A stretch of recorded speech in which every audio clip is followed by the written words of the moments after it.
Hello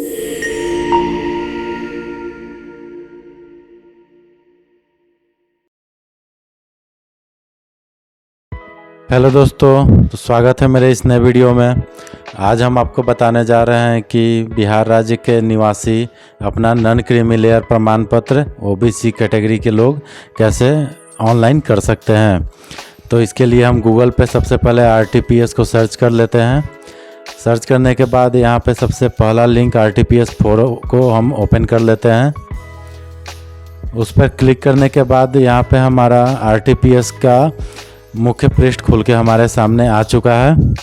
अब इसमें यहाँ पे सामान्य प्रशासन विभाग का ऑप्शन लोक सेवाओं के अधिकार के कॉलम में पहले नंबर पे है, उस पर हम क्लिक करते हैं। उसके नीचे नॉन क्रीमी लेयर प्रमाण पत्र निर्गमन बिहार सरकार, और उसके नीचे है नॉन क्रीमी लेयर प्रमाण पत्र निर्गमन केंद्र सरकार। दो ऑप्शन है, तो हम यहाँ पे बिहार सरकार के लिए अप्लाई कर रहे हैं। तो बिहार सरकार पे क्लिक करके अंचल स्तर पर क्लिक करते हैं। अंचल स्तर पे क्लिक करने के बाद हमारा फॉर्म का ऑनलाइन फॉर्मेट खुल के हमारे सामने आता है। तो इसमें हम अपनी बेसिक डिटेल भरते हैं। सबसे पहले अपना जेंडर का चुनाव करते हैं, उसके बाद अपना नाम अंग्रेजी में यहाँ पे इंटर करना होता है। बगल वाले कॉलम में ऑटोमेटिक हिंदी में कन्वर्ट हो जाता है। उसके बाद अपना डेट ऑफ बर्थ इंटर करना होता है।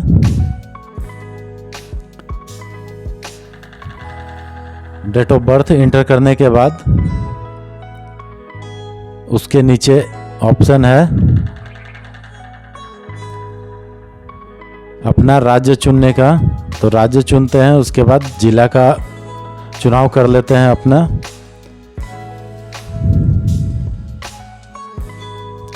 तो यहाँ पे हम पटना जिला का चुनाव कर लिए।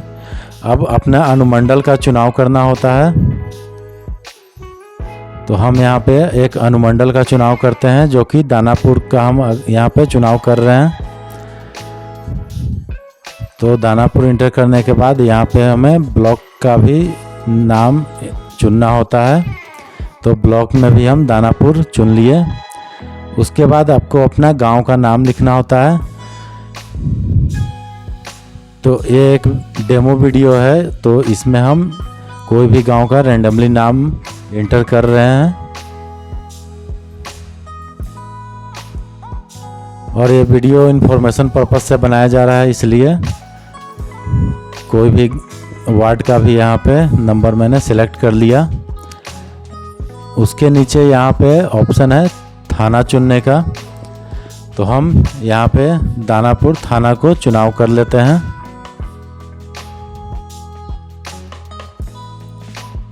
जिसका जो थाना हो अपना वो चुनाव कर लें। उसके बाद है डाकघर इंटर करने का। तो डाकघर आप लिखने के बाद स्पेस देंगे तो हिंदी में खुद कन्वर्ट हो जाएगा। उसके बाद आपका नगर निगम है या ग्राम पंचायत है या नगर पंचायत है, उसका चुनाव यहाँ पे करना है।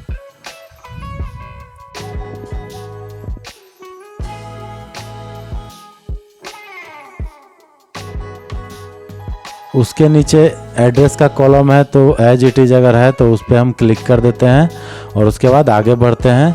तो नीचे धर्म में आप अपना हिंदू है या मुस्लिम है, तो वो उसका आपको डिटेल लिखना होता है।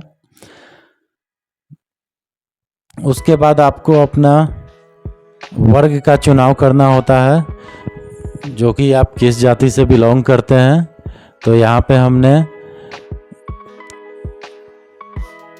यादव जाति का चुनाव किया है। और उसके सब कास्ट उपजाति, मतलब उसके अंदर में भी बहुत सारी जाति होती है, तो उसमें चुनाव करना होता है। तो उसके अंदर में हमने ग्वाला का चुनाव किया है। उसके बाद हमने पेशा का चुनाव किया है।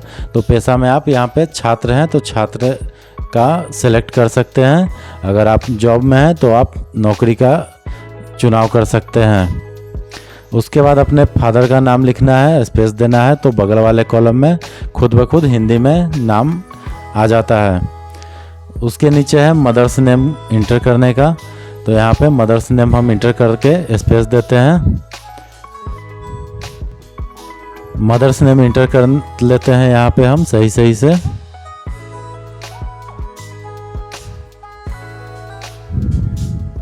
अब यहाँ पे हमें आवेदक का मोबाइल नंबर देना है और ईमेल आईडी। तो हम सबसे पहले यहाँ पे सही एक मोबाइल नंबर इंटर कर लेते हैं ताकि इसके बारे में सूचना हमें सही प्राप्त हो सके समय पर। और एक ईमेल आईडी हम यहाँ पे इंटर कर देते हैं ताकि मेरा सर्टिफिकेट जनरेट होने के बाद इस ईमेल आईडी पर हमें प्राप्त हो सके।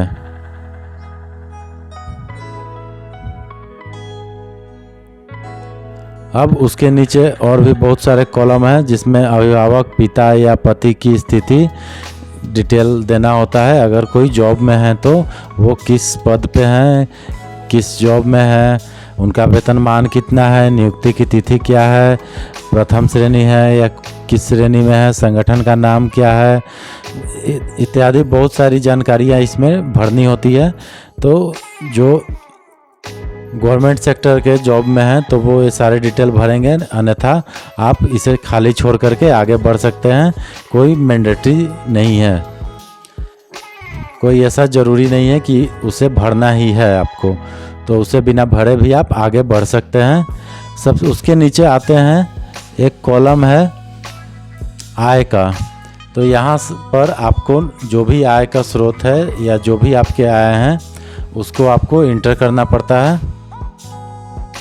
आप यहाँ पे 0 लिखें या ना लिखें, आप सिर्फ कृषि से आय वाले कॉलम में भी भर सकते हैं या फिर व्यवसाय से आय वाले कॉलम में भी भर सकते हैं।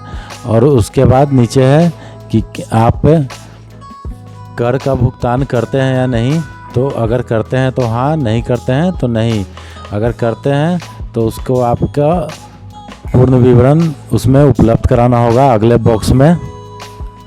उसके नीचे है आप क्या क्या डॉक्यूमेंट अटैच कर रहे हैं अपना वेरिफिकेशन के लिए। तो आपका आवेदक का स्वयं शपथ पत्र एक फॉर्म होता है, फॉर्म 11, वो भर के पहले से स्कैन करके रख लेना है। आवास प्रमाण पत्र, आय प्रमाण पत्र तथा जाति प्रमाण पत्र पे हमने क्लिक कर दिया है। अब उसके नीचे आते हैं, कैप्चा को इंटर कर लेते हैं और कैप्चा इंटर करने के बाद नीचे प्रोसीड बटन पे क्लिक करते हैं। उसके बाद ओके बटन पे क्लिक कर देते हैं। वो क्लिक करने के बाद हमारे सामने एक फॉर्म का प्रीव्यू खुल के सामने आ चुका है। अब इस फॉर्म प्रीव्यू को हम एक बार सही मिलान कर लेते हैं ताकि हमारा सारा डिटेल सही इंटर हुआ है या नहीं। तो अगर आपका सभी डिटेल सही से इंटर है तो हम यहाँ पे अटैच एनेक्चर जो हमने चुनाव किया था अपलोड करने के लिए, उस पर क्लिक कर देते हैं। तो यहाँ पे सबसे पहला है फॉर्म 11, तो उसको चुनाव कर लिए। उसके बाद निवास प्रमाण पत्र का चुनाव कर लेते हैं। उसके नीचे है आय प्रमाण पत्र और उसके नीचे है आपका एक जाति प्रमाण पत्र और नीचे एक आई कार्ड आपको अटैच करना होता है, कोई भी Aadhaar card, PAN card, voter ID या राशन कार्ड। तो हमने यहाँ पे आधार कार्ड का चुनाव कर लिया। अब यहाँ पे हम जेपीजी या पीएनजी या पीडीएफ फाइल यहाँ पे अपलोड करेंगे जिसका साइज़ 200 KB से कम होना चाहिए। अगर साइज़ 200 KB से ऊपर है तो ये आपका अपलोड नहीं होगा। तो अपना फाइल का साइज़ स्कैन करके 200 KB के अंदर में ही रख लें। अब यहाँ पे हमने ब्राउज बटन पे क्लिक किया है और यहाँ पे अपने स्कैन डॉक्यूमेंट को अपलोड करते जाएंगे एक एक करके, जो हमने पहले से ही स्कैन कर रखा है।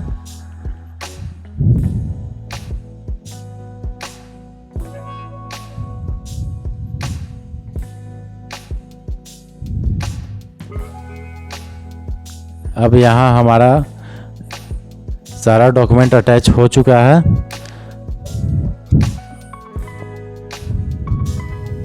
उसके बाद सेव एनेक्चर पे क्लिक कर देते हैं।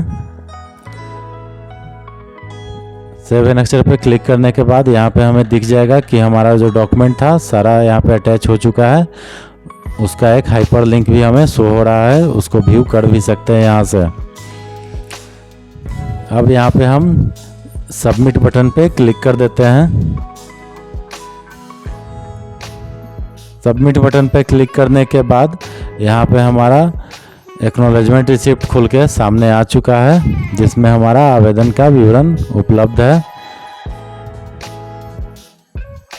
तो यहाँ पे हम अपना आवेदन का विवरण सही से देख लेंगे और इसे एक्सपोर्ट टू पीडीएफ पे क्लिक करते हैं ताकि यह डाउनलोड हो जाए हमारे भविष्य में इसे ट्रैक करने के लिए। इसे डाउनलोड करके या प्रिंट करके अपने पास सुरक्षित रख लेना है ताकि भविष्य में इसे ट्रैक कर सके। तो उम्मीद करते हैं कि आपको आज का वीडियो ज़रूर पसंद आया होगा, तो कृपया चैनल को सब्सक्राइब और वीडियो को लाइक ज़रूर कर दें। धन्यवाद।